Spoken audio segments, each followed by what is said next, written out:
గురుభ్యో నమః. శ్రీ గణేశాయ నమః.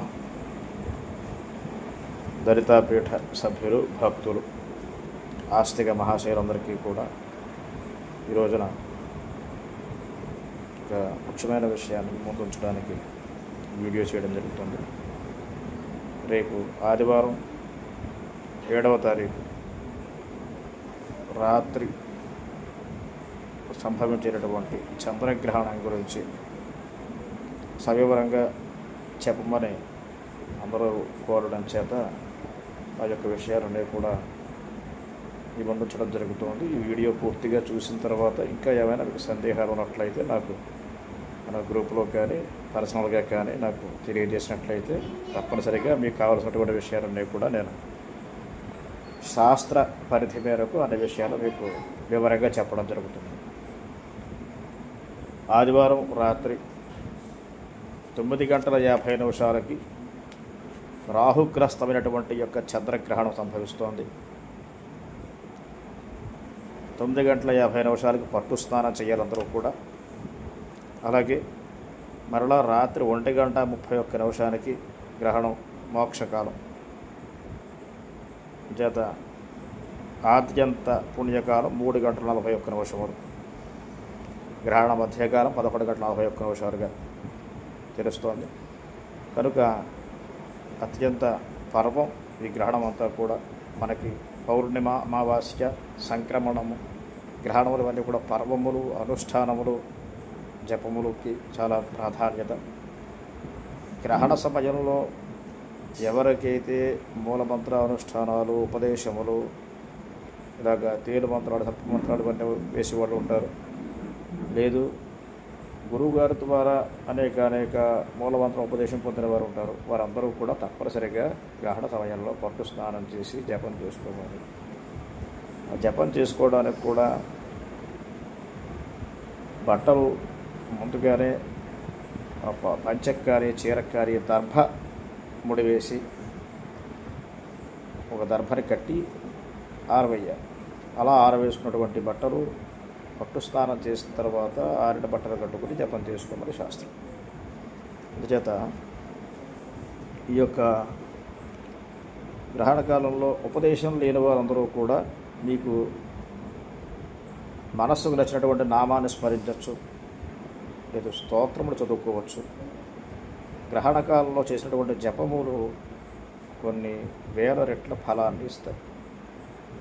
ఉపదేశం ఉన్నవారు ఒక మంత్రాన్ని గ్రహణకాలం అంతా కూడా ఆరంభం నుంచి అంత్యం వరకు ఒక మంత్రాన్ని జపం చేసినట్లయితే, అన్ని మంత్రాలు ఒకసారి స్మరణ చేసుకుని అనుష్ఠాన మంత్రాలన్నీ కూడా ఒక మంత్రాన్ని ఆరంభం నుంచి అంత్యం వరకు జపం చేస్తే, ఒక పురశ్చరణ అనగా 1,00,000 జపం చేస్తే మామూలుగా ఎంత ఫలితమో అంత ఫలాన్ని ఒక గ్రహణకాలంలో చేసినటువంటి జపం ఇస్తుంది. జప పురశ్చరణ విధానంలో 1,00,000 జపం చేస్తే 10,000 తర్పణం, 1,000 జపానికి 10,000 హోమం, 1000 తర్పణం, 100 మార్జన, 10 మందికి భోజనం పెట్టమంట. అందుచేత 1,00,000 జపం చేసిన ఫలం ఒక గ్రహణ జపం ఇస్తుంది. మిగతా తర్పణ, హోమ, మార్జన, భోజనాదులని యథావిధిగా తర్వాత నివర్తించుకోవాలి. అయితే ఇక్కడ అందరికీ కూడా ఉపయోగించినటువంటి విషయాల్లో ఏ నక్షత్రం వారు గ్రహణం చూడకూడదు, ఇది మొట్టమొదటి ప్రశ్న. అంటే శతభిషం నక్షత్రంలో గ్రహణం పడుతోంది, పూర్వాభాద్రలో విడుస్తోంది. కానీ శతభిషం, పూర్వాభాద్ర నక్షత్రం వారు తప్పనిసరిగా గ్రహణం చూడరాదు. తరువాత కుంభరాశి, మీనరాశి వారు గ్రహణం చూడరాదు. అలాగే గ్రహణ ఫలాల్లో మేష, వృషభ, కన్యా, ధనుస్సు రాశుల వారు శుభఫలాన్ని ఇస్తోంది గ్రహణం. అలాగే మిథున, తుల, మకర రాశి వారికి మధ్యమ ఫలంగా చెప్పబడుతుంది. ఇంకా సింహరాశికి సప్తమంలో, కర్కాటక రాశికి అష్టమంలో, వృశ్చిక రాశికి అర్ధాష్టమంలో గ్రహణం పడుతోంది. కనుక ఆ రాశుల వారు కూడా గ్రహణ దానాదులు ఆచరించాలి. సింహ, కర్కాటక, వృశ్చిక రాశుల వారు, కుంభ, మీన రాశుల వారు, ఈ 5 రాశుల వారు కూడా గ్రహణ ప్రోక్తమైనటువంటి దానములు ఏవైతే ఉన్నాయో అవి ఇచ్చుకోవాలి. అలాగే అవకాశం ఉన్నాడు. ఇప్పుడు రాత్రి గ్రహణం కాబట్టి మీకు గ్రహణ సమయంలో దానం ఇచ్చున్నాడు అవకాశం తక్కువగా ఉంటుంది. శాస్త్రంలో గ్రహణం పట్టు స్నానం చేసిన తర్వాత, గ్రహణ మధ్యకాలం దాటిన తర్వాత, గ్రహణం ఆరంభంలో ఈ యొక్క పట్టు స్నానం చేయమని, తరువాత పితరులు కాలం చేసిన వారు, అధికారం వారందరూ కూడా పితరుల కోసం తిలతర్పణాలు చేయమని, అలాగే అనుష్ఠానాలు ఉన్న వారు జపాదులు చేయమని చెప్తారు. అలాగే తదుపరి గ్రహణ విడుపు ప్రారంభమైన తరువాత, అంటే మధ్యకాలం దాటిన తరువాత దానాదులు నిర్వర్తించి లేదా హోమాదులు నిర్వర్తించి గ్రహణం పూర్తయిన మోక్షకాలంలో మళ్ళా గ్రహణ విడుపు స్నానం చేయమని శాస్త్రం. అయితే ఇక్కడ రాత్రి కాలంలో జరుగుతోంది కనుక ఉదయం స్నానాలు పూర్తయిన తర్వాత మోక్ష స్నానం 1 గంటన్నరకి చేయాలి. అయిన తర్వాత మళ్ళీ ఉదయం స్నానం చేసిన తర్వాత దానాదులు చేసుకోవచ్చు. గ్రహణ శాంతి హోమములు ఆచరించవచ్చు, గ్రహణ శాంతి హోమములు ఆచరించవచ్చు. ఇంకా ఏమి దానం చేయాలి అంటే ప్రధానంగా చంద్రగ్రహణం కనుక కేజీ బియ్యం దానం చేయాలి. అలాగే రాహుగ్రస్తం కనుక మినువులు దానం చేయాలి. మినువులు కానీ మినపప్పు కానీ కేజీ పావు. వారికి సంబంధించిన వస్త్రం, చంద్రుడికి సంబంధించిన వస్త్రం శ్వేత వస్త్రం, తెలుపు రంగు వస్త్రం, రాహు సంబంధించిన వస్త్రం నీలం రంగు వస్త్రం దానం చేయాలి. ఇంకా శాస్త్రంలో అవకాశం ఉన్నవారు వెండి చంద్రబింబం, అలాగే బంగారంతో సూర్యబింబం, నాగప్రతిమ, కంచు పాత్రతో ఆవు నెయ్యి ఇవన్నీ దానం చేయమంటారు.